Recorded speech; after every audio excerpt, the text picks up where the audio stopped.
Le courage n'est pas l'absence de peur, mais la capacité à aller au-delà de ce qui nous fait peur et à trouver le moyen de bien faire ce que nous devons faire. Bonjour famille, bienvenue dans cette nouvelle vidéo. J'ai le plaisir de vous accueillir dans cette vidéo où vous serez en arrière-plan. Vous allez voir comment on organise les interviews. Je remercie au passage toute l'équipe du journal Notre Époque qui a bien voulu mettre en lumière notre travail et s'est déplacé dans nos locaux pour vraiment réaliser cette interview. Merci à toute l'équipe, merci aux dirigeants et merci à tous mes collaborateurs. Créer de l'emploi et subvenir aux besoins et augmenter leurs bénéfices afin d'avoir une entreprise qui pourra passer le cap des 5 années.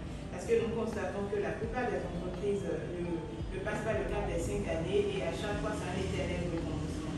Nous accompagnons également les femmes dans l'accès au financement.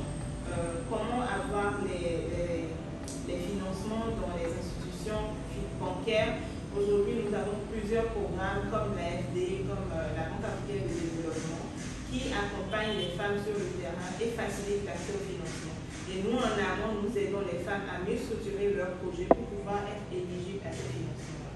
Alors, l'accès aux femmes objectives pose-t-il des difficultés dans certaines régions? Syrie, comment vous le soulignez? Je pense qu'on a déjà une double édition. Donc, vu que je suis une femme, c'est très facile pour moi d'approcher les femmes parce que je comprends ce qu'elles vivent et je suis entrepreneur également, donc nous parlons le même langage. Alors, cet système de microcrédit est particulièrement bénéfique pour les femmes. Croyez-vous que de tels programmes pourraient être renforcés en liaison avec des programmes éducatifs? Oui, c'est très important parce que quand vous avez une personne qui lance son entreprise, on pense que le premier problème, c'est les finances. Mais non, c'est d'abord la stratégie de développement et de croissance de son activité. Et quand on a une stratégie bien déterminée, l'argent entre.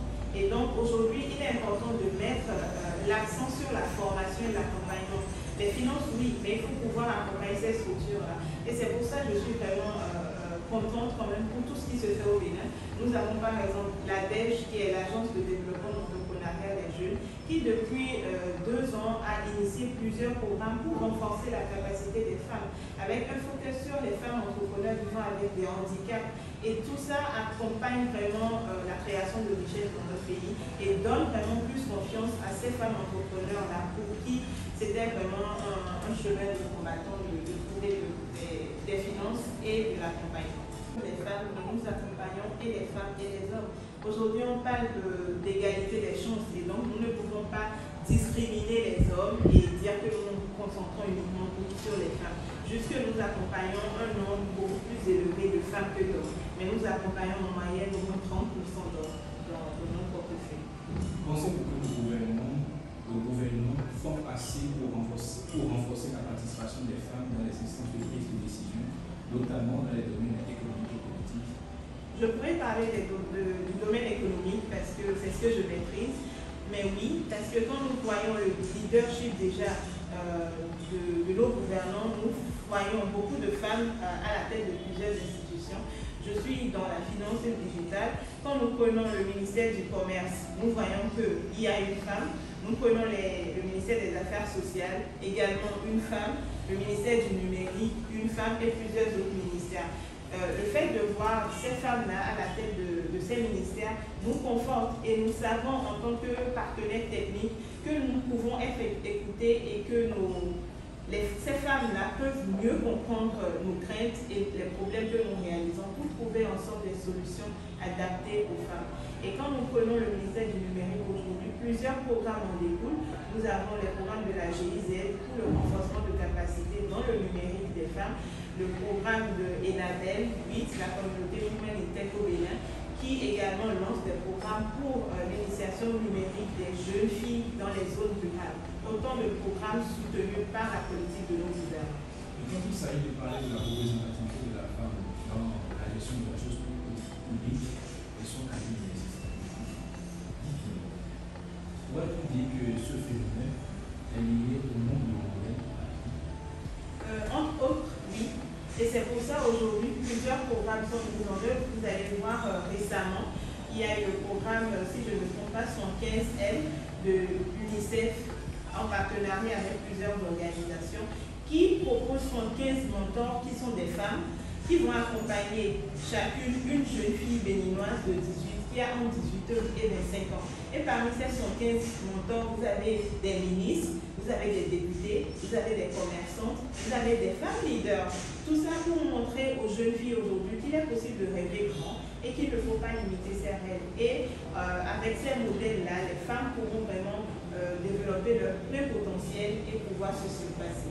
Selon vous, que pourrait faire le gouvernement pour mieux protéger les femmes et les filles afin de promouvoir leur implication dans le processus de développement économique? On les remercie déjà pour ce qu'ils font. Ce qu'ils pourraient faire pour un impact encore plus direct, ce serait une fois encore de bien vouloir nous accompagner dans nos différentes initiatives parce que nous sommes présents sur le terrain. Et c'est vrai que parfois, quand ils lancent des programmes et c'est un peu à leur niveau, les personnes sur le terrain ne s'identifient pas. Et donc, nous accompagner, parce que nous comprenons leur langage et nous pourrons avoir un impact vraiment plus direct pour ces personnes et ces populations qui sont assez exclues de tout ce qui est proposé aujourd'hui. On a tendance à dire que ce sont des hommes qui ne permettent pas aux femmes de donner de leur avis et d'affirmer leur position dans les instances de prise de décision. Peut-être avant, mais aujourd'hui, pour être honnête, je dirais non.